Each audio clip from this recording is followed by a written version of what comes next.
Advanced Financial Modeling, Topic 24, Global Investing, Section 3. We're going to use CDSs, credit default swaps, to protect against sovereign defaults and covered interest arbitrage.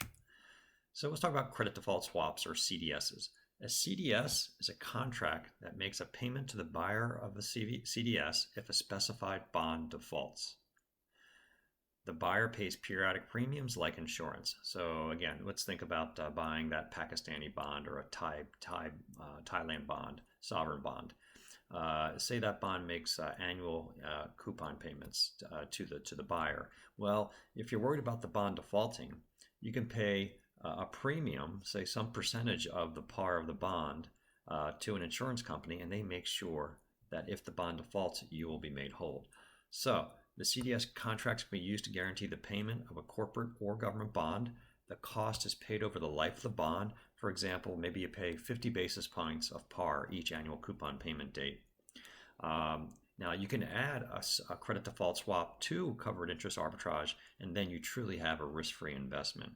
So example, let's use the Thai baht. So if you're investing in Thai government bonds as a part of the covered interest arbitrage on the Thai baht, the baht is the Taiwanese currency.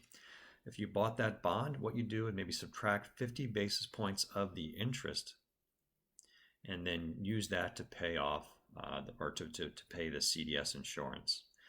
Now, and then if that bond defaults, you'll be made whole. Your payment will be returned by the cash flows will be made by the insurance company. Now, CDSs do have bid-ask spreads. So when I looked out the other day at Thai sovereign bond CDS rates, they quoted 40-50. So that means if the cost is 50 basis points per year to insure that. If I wanted to actually sell that insurance, I'd only receive 40 basis points a year. So let's go ahead and look at our Pakistan rupee example here. So we're going to do a covered interest arbitrage with a CDS. So again, the spot price of the rupee is 86. The forward price is 88. We're going to borrow $1,000 to convert that into 86,000 rupee. We're going to invest that rupee then at 9.4% and borrow that. Our interest rate on our loan, our US dollar loan, is 4.9875. But here's the big one.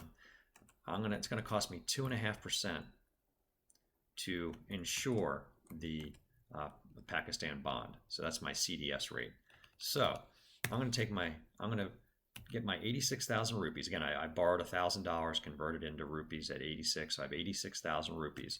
I'm going to invest at the sovereign rate of 944.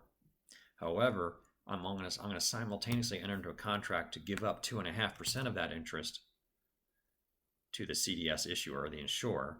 So my actual proceeds are only going to be 91,000, not 94,000 in the last example. So now my bond is now insured.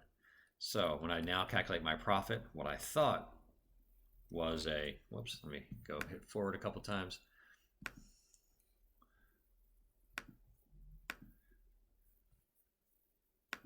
What I thought was going to be a profit of 1966 is now a loss.